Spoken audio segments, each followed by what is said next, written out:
할렐루야. 말씀 듣기 전에 옆에 계신 분들과 한번 인사합시다. 큰 은혜 받으시기 바랍니다. 인사하겠습니다. 특송이 없어서 오늘 바로 말씀 전하도록 하겠습니다. 제목은 사망에 이르지 아니하는 죄라는 말씀 증거하겠습니다. 요즘은 워낙 온라인 활동이 활발하다 보니까요, 각종 사진이나 동영상들이 참 많이 올라오는 것을 보게 됩니다.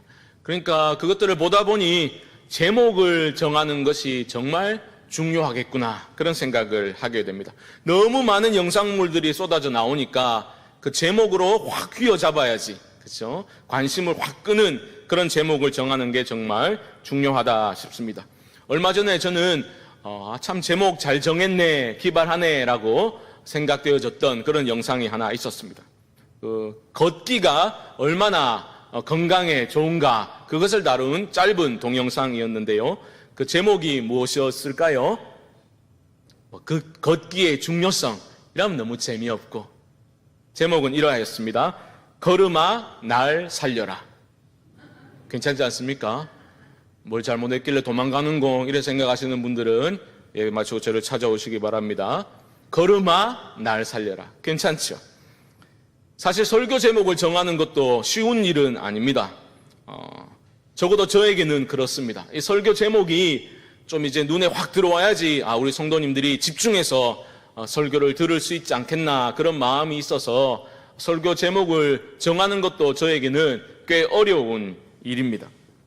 그런데 어떤 경우는 성경 본문에 나오는 표현을 그대로 옮겨 쓸 수밖에 없는 그러한 경우도 있습니다. 바로 오늘의 경우가 그러한데요. 제목이 사망에 이르지 아니하는 죄. 너무 강력한 표현 아닙니까? 우리의 관심을 확 끌게 되는 겁니다. 죄의 삭은 사망이라고 했는데 사망에 이르지 아니하는 죄는 뭘까? 또 사망에 이르는 죄는 뭘까? 우리는 관심을 가지게 됩니다. 혹시 나에게 해당 사항이 있는 건 아닐까? 그런 두려움이 안에 생길 수도 있겠죠. 미리 말씀드리지만 오늘 본문 이 두 절은 요한 1서 안에서도 가장 난해한 그런 본문으로 여겨집니다. 대충 봐도 사망에 이르는 죄, 사망에 이르지 아니하는 죄, 여기에 대한 견해들이 10개도 넘는 것 같아요. 그러니까 꽤 복잡한 일입니다. 하지만 사도 요한과 1차적 수신자들, 그러니까 이 편지를 받아 읽었던 그 교회 성도님들은 전혀 어려움을 느끼지 못했을 겁니다. 그들은 지금 사도가 무슨 말씀을 전하고 있구나라는 것을 금방 알아들었을 겁니다. 하지만 시간과 공간, 그 갭 때문에 우리들에게는 어려운 일이겠죠. 어떻게 이해해야 되겠습니까? 우선은 사망에 이르는 죄, 사망에 이르지 아니하는 죄, 이 죄를 언급한 것은 생뚱맞게 갑자기 사도가 끄집어낸 것은 아니다라는 것을 기억하셔야 되겠습니다. 바로 앞부분에서 요한 1서를 마무리하는 지점에 이르러서 사도는 내가 이 편지를 쓰는 목적이 다시 무엇인지 알려주겠다라고 말하였지요. 쓰는 목적이 무엇이었습니까? 영생의 확신을 갖도록 하기 위해서. 그리고 영생의 확신이 있는 사람은 무엇으로 이어지게 됩니까? 담대한 기도로 이어지게 된다 하였지요. 영생의 확신, 하나님과의 참된 교제 안에 있는 자들은 내 뜻대로가 아니라 누구의 뜻대로요? 그의 뜻대로, 하나님의 뜻대로 기도하고 담대하게 기도하고 그리고 응답을 확신하게 된다. 그것이 지난 주일에 다루었던 내용이었습니다. 그러니까 담대한 기도에 이어져 나오는 내용이 바로 오늘 본문이다, 이렇게 보셔야 되는 겁니다. 결국 오늘 본문 16절에서 동사가 무엇입니까? 구하라입니다. 구하라. 구하라라는 뜻은 간절히 기도하라라는 뜻입니다. 앞서 담대한 기도, 응답의 확신을 다루었고 그것이 바로 오늘 본문에서 간절한 기도로 이어지고 있다, 이렇게 보셔야 됩니다. 여러분, 지금 편지를 쓰고 있는 사도 요한은 노사도입니다. 80을 넘긴 고령의 노사도가 정말 자녀처럼 여기는 사랑하는 성도들을 위해서 편지를 쓰고 있는 겁니다. 영생의 확신을 심어주기를 원했고 담대함으로 기도해야 된다라고 응답받는 기도를 그렇게 말한 후에 사도는 마음에 또 염려가 되었던 거예요. 그 응답의 확신을 너무 개인적인 차원에서만 그렇게 생각하지 않을까 마음이 쓰였던 것 같습니다. 우리가 요한일서를 쭉 살펴오고 있지만 군데군데서 그러한 사도의 염려 혹은 어떤 중요한 강조를 보았죠. 그건 뭡니까? 사도는 결국 교회 성도들이 서로를 사랑하기를 원했습니다. 진정으로 형제를 사랑하기를 원했습니다. 말과 혀로가 아니라 행함과 진실함으로 사랑하여. 내가 빛 가운데 거하고 있다고 나는 하나님을 사랑하노라 말하면서도 옆에 있는 지체를 사랑하지 못하면 거짓말하는 사람이다. 그렇게 강하게 비판하기도 했습니다. 여기서도 비슷합니다. 기도한 것은 받은 줄로 믿으라. 받을 줄도 아니고 받은 줄로 믿으라 라고 말한 후에 혹시라도 이것을 너무 자기 중심적으로 생각해 버릴까 봐 사도는 말하고 있는 거예요. 진정한 기도의 담대한 기도는 자기 자신을 위한 기도와 응답의 확신이 아니라 누구를 위한 기도로? 다른 형제 자매들을 위한 기도로 확장될 수밖에 없다. 그것을 지금 말하고 있는 겁니다. 너무 당연한 말이죠. 어찌 보면 내 뜻이 아니라 내 욕심이 아니라 아버지 하나님의 뜻대로 구한다라는 것이 어찌 나를 위해서만 기도하는 것에 머물 수 있겠습니까? 그건 하나님의 뜻이 아니잖아요. 신앙이 무엇입니까? 우리 신앙의 여정이란 무엇입니까? 바로 내 안에 있는 자기라는 우상을 깨뜨려 나가는 것이 신앙의 여정이다. 여러 번 말씀드렸죠. 그 얘기를 하고 있는 겁니다. 담대한 기도와 응답의 확신은 결국은 다른 이들을 향한 옆에 있는 형제 자매들을 위한 기도로 확장되어져 가야만 한다. 사도는 그런 말을 하고 있는 겁니다. 사랑하는 성도 여러분, 우리의 기도가 나와 내 가족들만을 위한 기도에 머무르지 아니하고 옆에 있는 지체들, 형제 자매들을 위해서 진심으로 마음을 기울여서 기도할 수 있는 그런 아름다운 변화가 우리 교회 안에 일어날 수 있기를 주님의 이름으로 축복합니다. 자, 그렇다면 이 두 가지 죄는 무엇을 말하고 있습니까? 16절 말씀 다시 보시면 그 기도와 관련해서 사도는 분명한 가르침을 주고 있는데요. 사망에 이르지 아니하는 죄를 형제가 범하거든 그를 위해 구하라. 그를 위해 간절히 기도하라는 거예요. 그런데 사망에 이르는 죄가 있다라고 또 말하고 있죠. 그에 대해서는 어떻게 하랍니까? 16절 하반절 보시면 이에 관하여 나는 구하라 하지 않노라. 그를 위해서는 기도하지 않아도 된다. 이런 말씀으로 들립니다. 먼저 보십시오. 사망에 이르는 죄를 범한 자는 누구인가? 설교 초도에도 말씀드렸지만 참 다양한 견해가 존재하는데 요한 1서 이 서신의 정황상 가장 적합해 보이는 해석은 사망에 이르는 죄를 범한 자들은 바로 적 그리스도들이라고 사도가 불렀던 그러한 영지주의 이단들과 그 이단의 가르침을 추종했던 사람들을 겨냥한 것으로 보시면 되겠습니다. 여기서 사망에 이르는 죄에서 사망이라는 것은요, 여러분, 육체적인 죽음을 가리키지 않습니다. 영적 사망을 말하고 있는 겁니다. 하나님의 그 생명이신 하나님과 완전히 단절되어져 있는 그런 영적 사망의 상태를 가리켜서 사망이라고 사도는 말하고 있는 겁니다. 그런데 여러분 주의하셔야 될 것이 지금 영적 사망에 빠져 있는 자들을 지금 사도는 불신자들을 마음에 두고 있지 않습니다. 불신자는 하나님을 믿지 않으니까 당연히 사망의 상태에 있는 자들이지요. 하지만 그들을 가리키고 있지 않습니다. 지금 사도가 겨냥하고 있는 사람들은 그런 자들이 아니라 교회 안에 있었던 사람들. 예수를 믿는다고 하면서 교회를 어지럽히고 흔들어댔던 그러한 이단들, 적 그리스도들이라고 불렀던 그들을 겨냥하고 있는 겁니다. 불신자들은 무지해서 복음을 거부했지만 이들은 교회 안에 머물면서도 결국은 적극적으로 예수 그리스도의 복음을 거부하고 회방 놓고 교회를 파괴하려고 했던 사람들이었습니다.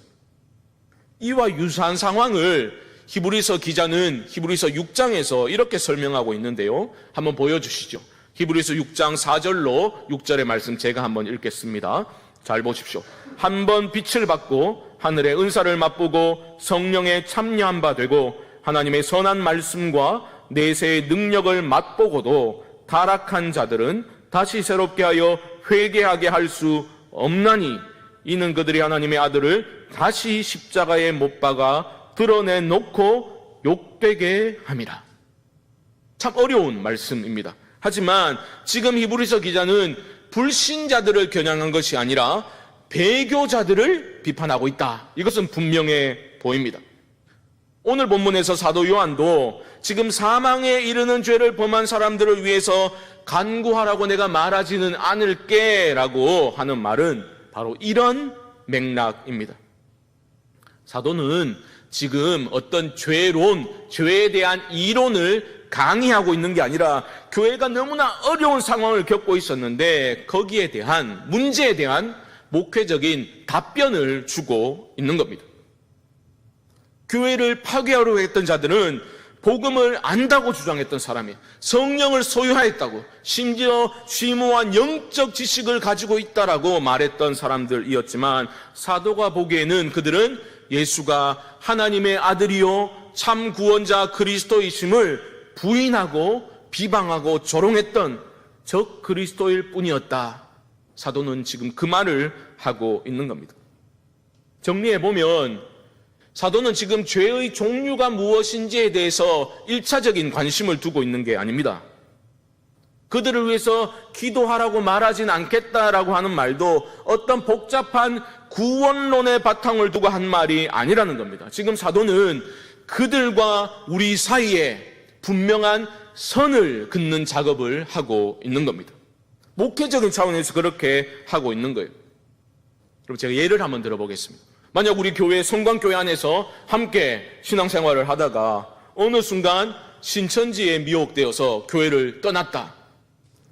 그들을 위해서 우리는 기도해야 합니까? 하지 말아야 합니까? 기도하셔야 돼요. 기도하셔도 돼요. 우리의 문제는 뭡니까? 기도를 아예 잘 안 하는 게 우리의 문제지. 기도를 이렇게 많이 하는데 혹시라도 이 기도를 해가지고 다른 기도를 하지 못하면 어떡할까? 이렇게 염려되시는 분은 또 한 절을 찾아오시기 바랍니다.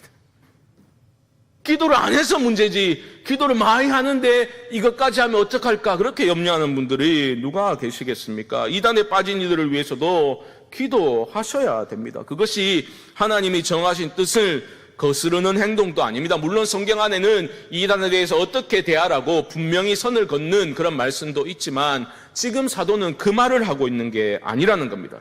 지금 사도는 무슨 말을 하고 있는 건가 하면 그 이단들로 인해서 교회가 너무나 큰 아픔을 겪었어요.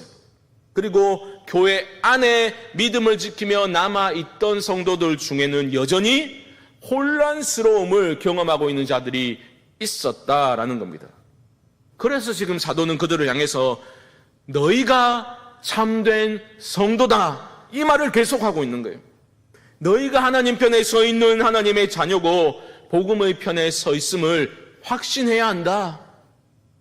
노사도는 지금 반복적으로 그것을 말하고 있는 겁니다. 단정적으로 단언하고 있음을 보게 됩니다. 왜요? 혼란스러워하지 말라고 그 말을 하고 있는 겁니다. 이미 앞서서 선긋기를 분명히 사도는 하였습니다. 2장 19절 말씀 한번 보여주십시오. 그들과 우리 사이에 선을 긋고 있는 것이죠. 제가 읽습니다. 2장 19절 그들이 우리에게서 나갔으나 우리에게 속하지 아니하였나니 만일 우리에게 속하였더라면 우리와 함께 거하였으려니와 그들이 나간 것은 다 우리에게 속하지 아니함을 나타내려 함이니라. 되게 복잡하게 말하지만 단순하게 말하면 이런 겁니다. 혼란스러워하지 말라는 겁니다. 그들이 나간 것을 보니 애당초 그들은 구원 얻는 참믿음을 소유한 자들이 아니었음을 우리가 보고 있는 것이다 라고 말하고 있는 겁니다. 오해하시면 안 됩니다. 단순히 다른 교회로 옮겨간 걸 말하는 게 아닙니다. 그들은 복음을 거부하고 예수 그리스도의 성육신을 거부하고 하나님의 아들 되심과 구원자 되심을 거부하고 비웃고 조롱하고 적극적으로 회방 놓고 교회를 대적하는 그러한 적그리스도들로 행동했다라는 겁니다. 그들을 위해서 내가 기도하라고 말하지 않겠다 선을 긋고 있습니다. 하지만 그러한 사망에 이르는 범죄를 저지른 자들과는 달리 교회 안에서 사망에 이르지 않는 죄를 범한 자들이 있다라고 말하고 있습니다. 사도는 그들을 향해서 뭐라고 부르고 있습니까? 형제라고 부르고 있어요. 형제. 믿음의 형제 자매다라고 말하고 있습니다. 16절 상반절 다시 보십시오. 누구든지 형제가 사망에 이르지 아니하는 죄 범하는 것을 보거든. 쉽게 말해서 옆에 있는 우리 지체가 실족해서 연약해서 죄 짓는 것을 보거든 어떻게 하라고요? 구하라. 그리하면 사망에 이르지 아니하는 범죄자들을 위하여 그에게 생명을 주시리라. 연약해서 실족하고 범죄하는 지체들을 보면 어떻게 하라고요? 간절히 기도하라. 그러면 생명을 주실 것이다. 여러분, 여기서 생명을 오해하시면 안 됩니다. 여기서 말하는 생명은 구원을 의미하는 게 아닙니다. 하나님의 자녀가 된 우리들이 죄를 짓는다고 구원을 잃었다가 또 회개 기도하면 구원이 다시 회복되고 죽었다 살아났다 반복하는 게 아니라는 것입니다. 하지만 우리가 짓는 죄는 하나님과의 복된 교제에 부정적인 영향을 미칩니다. 사도 요한에게 있어서 영생은 무엇이었습니까? 유일하신 참 하나님을 아는 것이라 말했죠. 경험으로 아는 것입니다. 요한에게 있어서 생명은 무엇입니까? 하나님과의 친밀한 사귐과 교제를 생명이요 영생이라고 말했습니다. 그런데 죄는 그 복된 교제를 가로막아 버리는 겁니다. 아니 목사님, 우리 구주께서 나의 과거와 현재와 미래의 죄까지 다 십자가에서 담당해서 용서해 주셨는데 어떻게 그렇게 말씀하십니까? 그럼 그렇게 생각하시면 안 됩니다. 물론 우리가 죄를 짓는다고 해서 그 십자가 대속의 은혜로 오는 그 구원을 상실하지는 않습니다. 그건 분명합니다. 하지만 구원의 기쁨은 상실할 수 있는 거죠. 예를 들어 볼까요? 하나님의 마음에 합한 사람이라는 놀라운 인정과 칭찬을 받았던 다윗이 간음죄를 범했고 살인 교사죄를 범했지 않습니까? 한참 동안 그는 하나님과의 그 친밀한 교제가 차단당했습니다. 자기는 몰랐어요. 우리로 말하면 예배도 드리고 헌금도 드리고 교회 봉사 빠짐없이 참여했습니다. 그런데 어느 순간 자신이 얼마나 영적으로 피폐한 상태에 있는지를 깨닫게 된 거죠. 그때 그가 뭐라고 기도했습니까? 시편 51편 11절 말씀 준비되었습니까? 제가 한번 읽겠습니다. 나를 주 앞에서 쫓아내지 마시며 주의 성령을 내게서 거두지 마소서. 이렇게 기도하고 있는 거예요. 이어지는 12절 말씀 보십시오. 주의 구원의 즐거움을 내게 회복시켜 주시고 자원하는 심령을 주사 나를 붙드소서. 무엇을 회복시켜 달라고 기도하고 있습니까? 구원의 즐거움, 구원의 기쁨을 회복시켜 주십시오. 바꾸어 생각하면 무엇입니까? 그러한 범죄가 구원을 앗아가지는 못해도 구원의 기쁨과 즐거움, 하나님과의 그 생명의 교제, 복되고 친밀한 교제를 가로막고 있다는 것을 우리는 심각하게 받아들여야 하는 겁니다. 여러분, 죄는 우리의 아버지 하나님의 마음을 아프게 만듭니다. 죄는 하나님이 저 멀리 계신 것처럼 느껴지도록 만듭니다. 죄는 내가 기도해도 하나님이 내 기도에 귀를 닫고 계신 것처럼 그런 느낌을 우리에게 안겨다 줍니다. 그래서 참된 회개, 하나님께 날마다 돌이키는 참된 회개가 우리에게 요구되는 것입니다. 사도는 지금 그 말을 하고 있는 거예요. 실족한 형제들, 믿음이 연약해서 흔들리는 형제들, 또 범죄한 형제들을 보면 어떻게 하라는 겁니까? 간절히 그 형제를 위해서 기도해 주라 권면하고 있는 겁니다. 죄 범하는 것을 보면 구하라라고 사도는 말하고 있는데 1차적으로는 간절히 기도하라라는 명령으로 받을 수 있겠고, 또 문법적으로 가능한 해석은 구하게, 간구하게 될 것이다 라고 번역도 가능합니다. 그렇게 본다면 무슨 말입니까? 이런 겁니다. 당신이 영생을 소유한 자라면, 당신이 빛 가운데 거하는 하나님의 자녀라면 당신은 담대하게 기도할 수 있고, 그 담대한 기도는 하나님의 뜻에 맞추어져 가는 기도일 것입니다. 그런 기도는 결국은 무엇보다도 죄에 빠진 형제 자매들을 위해서, 연약한 지체들을 위해서 간절히 기도하는 모습으로 발견될 것입니다. 이 말을 하고 있는 거예요. 네가 영생을 소유한 자라면, 영생의 확신이 있는 사람이라면 형제를 사랑할 수밖에 없다라는 말과 일맥상통하는 거죠. 형제 사랑은 바로 기도의 모습으로, 연약한 지체들을 위한 간절한 기도의 모습으로 나타나는 것을 보게 될 것이다. 사도는 그 말을 하고 있는 것입니다. 말씀을 정리해 보겠습니다. 혹시 오늘 설교 말씀을 듣다가 여러분, 오늘 설교 제목에 낚였네 라는 느낌을 받은 분이 계십니까? 설교 제목에는 사망에 이르지 아니하는 죄, 그 죄에 대해서 무엇인지, 나에게 해당 사항이 있는지 거기에 대해서 다룰 것처럼 이야기해놓고 결국은 왜 이렇게 연약한 지체를 위해서 기도하라 그 말을 하고 있는가? 낚였다라고 느껴지십니까? 사도가 그렇게 하고 있는 거예요. 여러분, 사도는 결국은 죄에 대한 이론을 말하고 있는 것이 아니라 교회 안에서 연약하여 실족한 이들을 위해서 진정한 형제 사랑을 가지고 있다면 서로 기도하는 것이 마땅하다 말하고 있는 것입니다.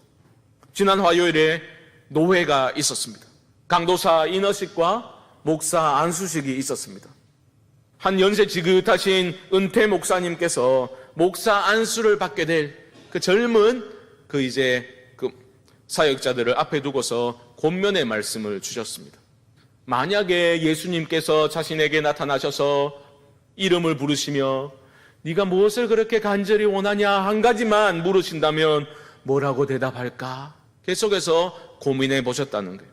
그러면서 하는 말이 성도들을 사랑하는 목사 되어야 되겠습니다. 그렇게 대답을 하셨다는 겁니다. 왜요? 은퇴하시고 자신의 목회를 돌아보니 나는 정말 예수님처럼 성도님들을 사랑하지는 못했던 것 같다. 계속 그게 늘 마음에 걸린다. 그런 말씀을 하셨습니다.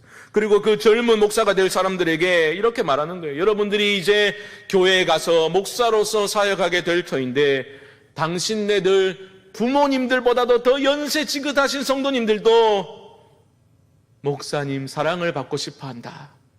사랑하십시오. 그렇게 권면을 하셨습니다. 제 마음에도 찔림과 울림을 동시에 준 권면의 말씀이었습니다. 사랑하는 성도 여러분, 우리 안에 사랑이 없다면 그게 무슨 성도요? 사랑 없는 교회가 무슨 교회이겠습니까? 주님의 몸된 교회 안에 서로를 향한 참되고 진실한 사랑이 실종되어 버렸다면 아무리 사람들이 많이 모이고 화려한 건물을 자랑하고 든든한 재정을 자랑한다 한들 그게 하나님께 무슨 영광이 되겠습니까? 저는 우리가 주님의 사랑을 받았잖아요. 그 주님의 형언할 수 없는 사랑을 받은 사람들로서 서로를 진심으로 사랑하는 그러한 사랑의 공동체로 우리 교회가 세워져 나갈 수 있기를 주님의 이름으로 축복합니다. 참된 사랑의 마음이 우리에게 있다면 우리는 반드시 옆에 있는 형제 자매들을 위해서 간절히 기도하게 될 것입니다. 참견하고 그들의 연약함을 가십거리로 삼아서 끼리끼리 어울려서 자기 좋을 대로 교회 생활하는 게 아니라 연약한 이들을 보면서, 실족하는 이들을 보면서 나도 연약하여 저런 범죄에 빠질까 자신을 점검하고 또 그 지체를 위해서는 온유한 심정으로 바로 잡아주도록 노력하게 되는 것이 바로 성도들입니다. 그의 연약함을 함께 아파하면서 하나님과의 교제가 단절된 그 지체들을 보면서 하나님 회복을 주십시오. 눈물로 간절히 기도하는 것이 바로 진정한 형제 사랑입니다. 생각해 보십시오. 여러분들의 그 기도를 통해서, 우리의 그 기도를 통해서 그 실족했고 하나님을 신뢰하는 믿음이 약해져서 흔들리고 낙심해 있던 그 영혼이 회복되고 하나님과의 복된 교제에 다시 한번 들어가는 것을 보는 것보다 더 큰 기쁨과 의미가 성도에게 어디 있겠습니까? 우리는 다 연약하지요. 하지만 영적인 가면을 쓰고 아무 문제 없는 것처럼 위선적으로 연기하면서 만나는 것이 아니라 연약함을 내어놓고 함께 서로를 위해서 눈물로 기도하며 함께 주님을 더 깊이 경험하고 참된 성도의 영적인 교제를 회복할 수만 있다면 바로 그 자리에 이 세상이 줄 수도 알 수도 없는 평안과 기쁨과 사랑이 충만히 임하게 될 줄 믿습니다. 이런 교회를 꿈꾸시고 함께 사랑하고 기도할 수 있는 복된 성광의 성도님들 되시기를 주님의 이름으로 간절히 축원드립니다.